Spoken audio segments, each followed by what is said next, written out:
Hi, playful little fellas. Cut it out.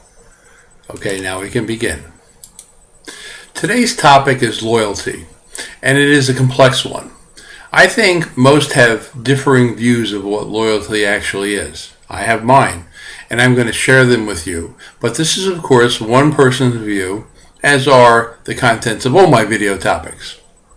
Loyalty is a devotion to something external. It may be of varying intensity, and it can be directed to many different sources. You can have loyalty to God and religion. You can have loyalty to your country. You can have loyalty to all sorts of groups, ethnic or otherwise, or locations, such as continents, states, cities, municipalities, neighborhoods. And of course, it can be directed toward individuals who can be related to you by blood or marriage or by profession, or simply be anybody that you know, including and especially friends. It can also be industries and businesses. Finally, one can be loyal and devoted to philosophies and causes that we strongly believe in. So it can be directed in many ways, and we often have multiple loyalties, and they can conflict. I consider there to be three levels of loyalty. There is the complete absence of loyalty, which I call the selfish or detached state. There is the other extreme, the complete devotion to the external factor, which I call the selfless state. I consider this state to be the true, pure form of loyalty, that which we are mostly familiar with. But then there is an in-between state, which I call the pseudo-loyalty state. This is a mild form of loyalty where the main intent of the devotion is the benefit that it provides us. This includes all forms of loyalty where the goal is that we expect something in return. For example, we develop loyalty to businesses in the desire to develop a good relationship that may result in better service, better products, better deals, more bargains, etc.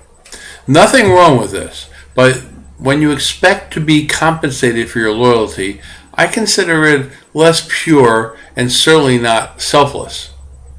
I consider loyalty pure when it is based on devotion and support on its own merits without expectations of compensation.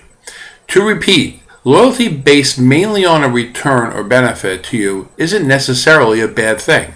I just consider it a less admirable form of loyalty when you expect to be compensated for it. Notice I said mainly.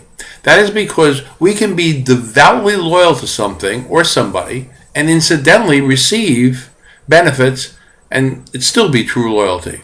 But when the loyalty is more mercenary or benefit dependent, it's pseudo-loyalty. Got it? On another note, I consider the loyalty admirable as long as such loyalty doesn't infringe upon the rights of others. So if you were loyalty to the Nazi cause because you believed in that, although your loyalty might be pure, it is hardly admirable. So we can be loyal to bad things that are to the detriment of mankind. I would consider that to be misplaced loyalty, misguided, and hardly admirable. So we like loyalty in our lives. We enjoy having loyalties, including the pseudo-loyalties.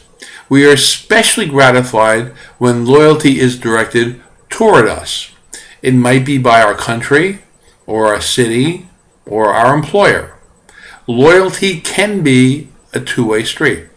I think that we are especially happy when people are loyal to us. It's nice to have people that appreciate us and we can count on. This is the basis of friendship. However, there are pitfalls in this regard.